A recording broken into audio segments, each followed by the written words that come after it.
प्यार एक ऐसा पवित्र रिश्ता है कि अगर गहराई से उसको समझा जाए तो उससे ज़्यादा पवित्र और कुछ हो ही नहीं सकता। लेकिन प्यार में कभी कभी जिद बहुत खतरनाक साबित होती है। महेंद्र सावित्री पर भागकर शादी करने का दबाव डाल रहा था, पर वह ऐसा करने के लिए तैयार नहीं हुई। तब गुस्से में तमतमाए महेंद्र ने कुछ ऐसा कदम उठाया कि दोस्तों, क्या है पूरी कहानी और क्यों किया महेंद्र ने ऐसा खतरनाक काम, और आखिर क्या किया था महेंद्र ने, ये हम जानेंगे आज पूरे विस्तार से। लेकिन उससे पहले नमस्कार दोस्तों, क्राइम चैनल पर आपका स्वागत करती हूँ और उम्मीद करती हूँ कि आप सब लोग स्वस्थ होंगे, सुरक्षित होंगे। दोस्तों, अगर आप अपने इस परिवार में नए हैं या अभी तक आपने चैनल को सब्सक्राइब नहीं किया है तो सबसे पहले आप चैनल को सब्सक्राइब कर लीजिए और इसके साथ ही बेल आइकन प्रेस करना ना भूलें फर्दर नोटिफिकेशन के लिए। और इसके साथ ही कहानी में लास्ट तक बने रहें और कहानी के बारे में आपकी क्या राय है वो भी कमेंट करके ज़रूर बताएं। और हाँ, अब से आपके कमेंट्स के जवाब का सिलसिला शुरू होता है। तो चले दोस्तों, अब आपका समय नहीं लेते और जानते हैं कि महेंद्र और सावित्री की आखिर पूरी कहानी क्या है। उत्तर प्रदेश के जिला सीतापुर के थाना महमूदाबाद का एक गांव है बेहटी मानशाह। इसी गांव का राम कुमार 19 फरवरी 2018 को बड़ी बेचैनी से घर के आंगन में इधर उधर चक्कर लगा रहा था। बार बार उसकी निगाहें एक उम्मीद से दरवाजे की तरफ उठती और फिर अगले ही पल निराश होकर दूसरी ओर देखने घूम जाती। राम कुमार की बेचैनी की वजह थी कि उसकी 19 वर्षीय बेटी सावित्री, जो शाम 5 बजे सिरौली में लगने वाले बाजार के लिए निकली थी, लेकिन रात में काफ़ी देर होने के बाद भी वो घर नहीं लौटी थी। इकलौती बेटी के साथ कोई अनहोनी ना हो गई हो, इस आशंका से उसका दिल घबरा रहा था। सावित्री गांव की ही शांति नाम की एक महिला के साथ बाजार गई थी। रामकुमार शांति के घर पता लगाने के लिए गया। शांति का घर गांव की सीमा पर एकांत में था। वह शांति के घर पहुंचा तो वह घर पर ही मिल गई। रामकुमार ने उससे बेटी के बारे में पूछा तो उसने बताया कि सावित्री उसके साथ बाजार गई तो थी, लेकिन बीच रास्ते में ही उसे कोई काम याद आ गया था और वह वापस लौट आई थी। शांति की बात सुनकर रामकुमार के दिमाग में विचार आया कि अगर वह बीच रास्ते से लौट आई थी तो अभी तक घर क्यों नहीं पहुंची। आखिर क्या हुआ उसके साथ। वह शांति के घर से वापस लौट आया। चूँकि उस समय काफ़ी रात हो गई थी, मोहल्ले के लोग भी अपने अपने घरों में सो चुके थे, पर बेटी की चिंता में वह पूरी रात सो नहीं पाया।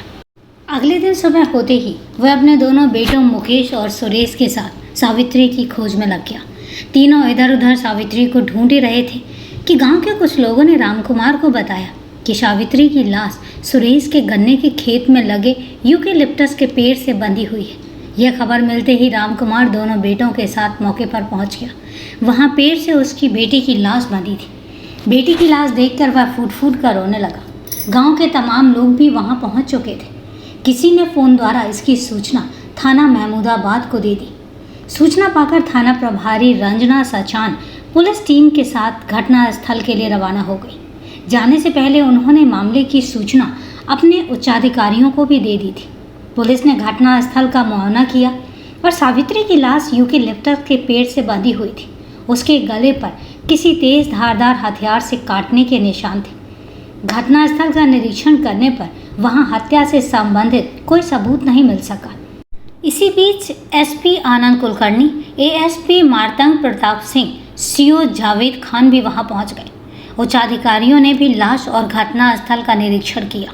उन्होंने मृतका के पिता रामकुमार और वहां मौजूद अन्य लोगों से भी पूछताछ की। इसके बावजूद एसपी आनंद कुलकर्णी थाना प्रभारी रंजना सचान को जरूरी दिशा निर्देश देकर वहां से चले गए। थाना प्रभारी ने मौके की जरूरी कार्यवाही करने के बाद सावित्री की लाश पोस्टमार्टम के लिए सीतापुर के जिला अस्पताल भेज दी। थाना प्रभारी ने रामकुमार की तहरीर के आधार पर अज्ञात के खिलाफ भादंवी की धाराओं 302/201 और SPST एक्ट 3/2 5 के तहत मुकदमा दर्ज करवा दिया। पुलिस ने जांच की तो ये बात सामने आई कि शांति ही सावित्री को बाजार के बहाने अपने साथ लेकर गई थी। लिहाजा शांति पुलिस के शक के दायरे में आ गई। 21 फरवरी 2018 को शाम करीब 7:30 बजे थाना प्रभारी रंजना सचान शांति के घर पहुंची। वह घर पर ही मिल गई। पूछताछ के लिए वह उसे थाने लेकर आई।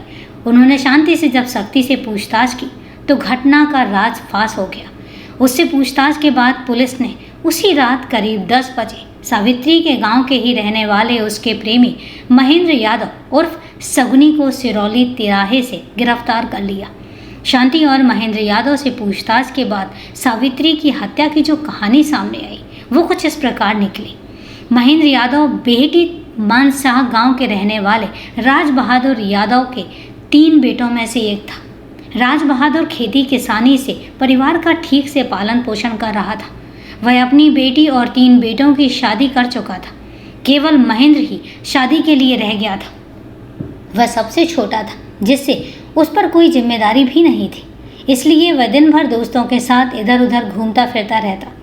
राज बहादुर के मकान से कुछ ही दूरी पर रामकुमार अपने परिवार के साथ रहता था और उसके परिवार में 2 बेटों मुकेश और सुरेश के अलावा एक बेटी थी सावित्री।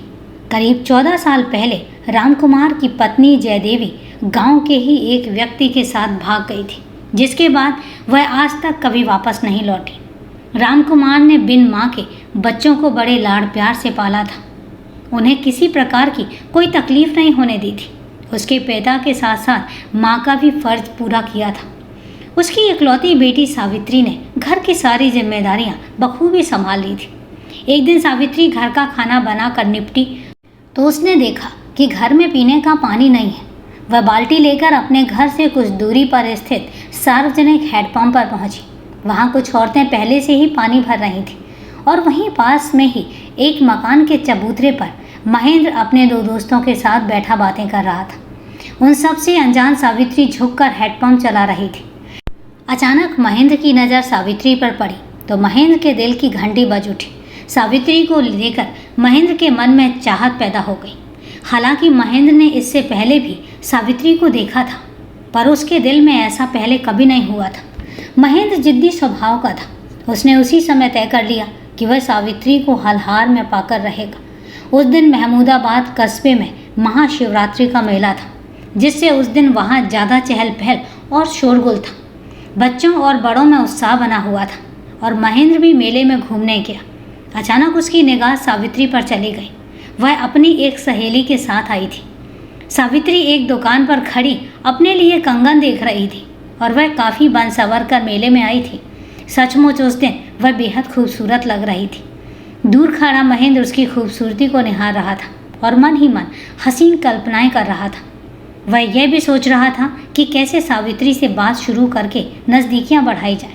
तभी सावित्री की सहेली एक दूसरी दुकान पर कुछ सामान खरीदने चली गई तो महेंद्र खुश हो उठा और वह सावित्री के पास पहुंच गया। सावित्री उस समय कंगन पसंद कर रही थी। तभी महेंद्र ने कहा, सावित्री, तुम पर यह लाल वाला कंगन ज़्यादा अच्छा लगेगा। अपना नाम सुनकर पहले तो सावित्री चौंकी। जब उसने नज़रें उठाकर देखा तो महेंद्र को देखते ही वह बोली, अरे महेंद्र, तुम इस बिसाती की दुकान में क्या कर रहे हो? मैं तो कुछ नहीं खरीद रहा, लेकिन इधर घूमते समय मैंने तुम्हें देखा तो चला आया। वैसे आज तुम बहुत खूबसूरत लग रही हो। महेंद्र ने तारीफ़ की। अपनी तारीफ़ सुनकर सावित्री खुश होते हुए बोली, तो तुम भी तो कोई कम हैंडसम नहीं हो। सच, तुम्हारे मुंह से ये बात सुनकर मुझे अच्छा लगा। तो ठीक है, तुम वही लाल कंगन ले लो, मुझे अच्छे लग रहे हैं। मुस्कुराते हुए महेंद्र ने कहा, ठीक है, मैं लाल रंग के ही ले लेती हूँ। सावित्री ने दुकानदार की तरफ देखते हुए कहा, भैया, ये लाल कंगन पैक कर देना। सावित्री ने मुस्कुराते हुए उसकी बात मान ली तो महेंद्र का दिल तेजी से धड़क उठा। महेंद्र ने झट से दुकानदार को कंगन के पैसे दे दिए। यह देखकर सावित्री मना करने लगी। तब महेंद्र ने कहा, कम से कम नई दोस्ती के नाम पर पैसे तो देने दो। वैसे भी मैं तो कोई अजनबी तो हूँ नहीं, तुम्हारा पड़ोसी ही हूँ, और इसलिए इतना तो हक बनता है मेरा। ठीक है, मैं तुम्हारी बात मान लेती हूँ, लेकिन अब तुम मेरे लिए पैसे खर्च नहीं करोगे। मुस्कुराते हुए सावित्री ने कहा, करूँगा, लेकिन सिर्फ एक जगह। मेरा मतलब है कि मेले में तुम्हारा मुंह मीठा ज़रूर कराऊंगा। महेंद्र ने कहा तो सावित्री मुस्कुरा पड़ी। बात को आगे बढ़ाते हुए महेंद्र ने कहा, सावित्री, चलो ना, सामने की मिठाई की दुकान पर दोनों चलते हैं और वहीं बैठकर कुछ खा भी लेंगे। हम दोनों नहीं, बल्कि हम तीनों खाएंगे। मेरी सहेली भी मेरे साथ मेले में आई है। सावित्री अभी बता ही रही थी कि उसकी सहेली भी वहाँ पर आ गई। सावित्री को महेंद्र से बातें करते देखकर वह चहक उठी। अरे, तुम महेंद्र भैया के साथ? लगता है जान पहचान आगे बढ़ाई जा रही है। अरे हम दोनों पड़ोसी हैं तो क्या बात भी नहीं कर सकते? अब चलो मिठाई खाने दुकान पर, महेंद्र ने कहा। तो दोनों महेंद्र के साथ मिठाई की दुकान पर पहुंच गए। वहां तीनों ने मिठाई और समोसे का स्वाद लिया और इसके बाद तीनों एक साथ मेला भी घूमे। उस दिन के बाद से महेंद्र और सावित्री अक्सर एक दूसरे से मिलने लगे और अपने दिल की बात करने लगे। महेंद्र स्मार्ट तो था ही, व्यवहार में भी मिलनसार था और इसलिए सावित्री बरबस उसकी ओर आकर्षित होती चली गई। उसके दिल में भी महेंद्र के प्रति चाहत पैदा होने लगी थी। एक दिन दोनों ने एक दूसरे से अपने प्यार का इजहार भी कर दिया और इतना ही नहीं, उन्होंने जीवन भर साथ निभाने का एक दूसरे को वादा भी किया। एक दिन मौसम सुहाना था और बारिश होने की पूरी संभावना थी। ऐसे में दोनों एकांत में बैठे प्रेमालाप कर रहे थे। वे एक दूसरे का हाथ थामे हुए थे। तभी रिमझिम फुहारें पड़ने लगी। तब दोनों बारिश से बचने के लिए सुरक्षित जगह की ओर भागे। वे एक टूटे फूटे से घर में घुस गए जिसमें कोई भी नहीं रहता था। दोनों एक दूसरे को देखकर मुस्कुरा उठे और पानी की फुहारों से भीगकर दोनों के मन में रोमांच पैदा हो गया और उस दिन दिल के साथ साथ उनके तन भी एक हो गए। तन मन से एक होने के बाद मुलाकातों का सिलसिला और भी बढ़ गया। गांव में कोई जोड़ा प्यार की पींगें बढ़ाए और गांव वालों को पता ना चले, ये तो संभव होता ही नहीं है। जल्द ही उन दोनों के रंग ढंग से गांव के लोग वाकिफ हो गए कि उनके बीच में क्या खिचड़ी पक रही है। सावित्री के पिता रामकुमार को जब बेटी की इश्क की बात पता चली तो उसके पैरों तले जैसे जमीन खिसक गई। रामकुमार काफ़ी समझदार था। वो जानता था कि ऐसे मामलों में बेटी के साथ मारपीट या बंदिश लगाने से कुछ नहीं होगा, बल्कि बैठकर उसे प्यार से समझाना ही ठीक रहेगा। उसी दिन रामकुमार ने सावित्री से बात की। उस समय रामकुमार के अलावा उसके घर में और कोई नहीं था। रामकुमार ने बेटी को समझाया कि उसकी और महेंद्र की बिरादरी अलग अलग है, इसलिए उनके बीच कोई रिश्ता नहीं हो सकता। और फिर यदि कल को कहीं महेंद्र ही बदल गया तो उसकी तो ज़िंदगी बर्बाद हो जाएगी। इसलिए ऐसे में ज़िंदगी को जानबूझकर परेशानियों में डालना अक्लमंदी का काम नहीं है। पिता के मुंह से निकला एक एक शब्द सावित्री के दिमाग में बैठता चला गया। उसे अपने पिता की बातों में अपनी भलाई दिखी और इसलिए उसने फैसला कर लिया कि अब वह महेंद्र से कोई रिश्ता नहीं रखेगी। अपने इस फैसले से उसके पिता को भी अवगत करा दिया और बेटी की समझदारी पर रामकुमार भी खुश हो गया। इसके बाद महेंद्र ने कई बार सावित्री से मिलने की कोशिश की, लेकिन सावित्री उससे नहीं मिली। सावित्री में अचानक आए इस परिवर्तन से महेंद्र हैरत में पड़ गया। वह समझ नहीं पा रहा था कि जो सावित्री पहले उसके साथ विवाह करने को तैयार थी, वो अचानक बदल कैसे गई। सावित्री के एकदम पलट जाने से महेंद्र बौखला गया। वो कई बार सावित्री से मिला और उसे समझाने की लाख कोशिश की, लेकिन सावित्री नहीं मानी। महेंद्र और सावित्री का मिलन कराने में गांव की शांति और संगीता नाम की महिला की खास भूमिका थी।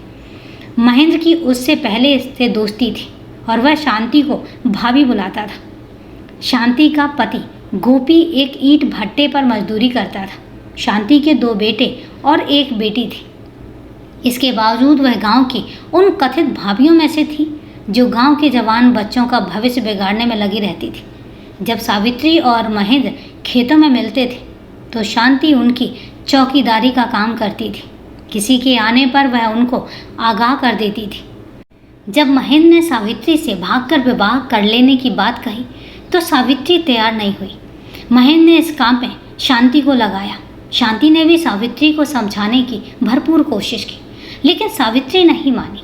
इसके बाद महेंद्र ने गांव के ही अपने दोस्त दयानंद मिश्रा, पिंटू यादव और शांति के साथ एक योजना बनाई और योजना के अनुसार 19 फरवरी 2018 को महेंद्र दयानंद मिश्रा और पप्पू और पिंटू यादव को लेकर सुरेश के गन्ने के खेत में पहुंचा।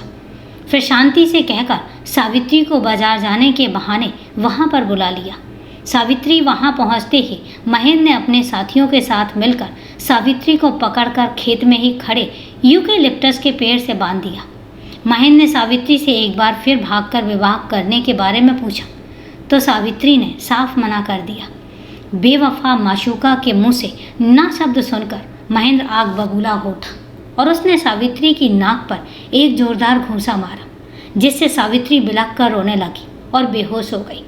महेंद्र ने अपने साथियों के साथ मिलकर सावित्री के गले में पड़े दुपट्टे से उसका गला घोंट दिया। सावित्री जीवित न रह जाए, इसलिए जेब से उस्तरा निकालकर महेंद्र ने उसका गला भी रेत दिया। और ऐसा उसने एक बार नहीं कई बार किया। गला कटने से सावित्री की मौत हो चुकी थी। हत्या करने के बाद वो सभी वहाँ से फरार हो गए, लेकिन उनका गुनाह पुलिस के सामने आ ही गया। थाना प्रभारी रंजना सचान ने शांति और महेंद्र की निशानदेही पर हत्या में प्रयुक्त उस्तरा और खून से सने कपड़े घटना स्थल से मात्र 100 मीटर की दूरी पर एक गेहूं के खेत से बरामद कर लिए।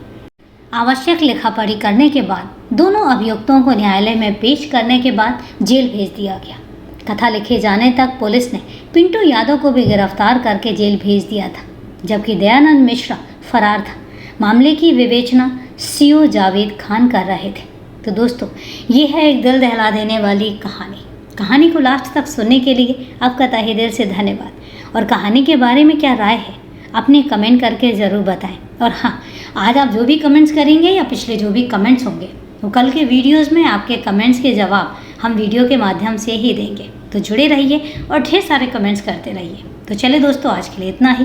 कल फिर मिलते हैं क्राइम की एक सच्ची कहानी के साथ। तब तक के लिए सेफ रहें, सुरक्षित रहें और अपना ध्यान रखें। जय हिंद दोस्तों, जय भारत।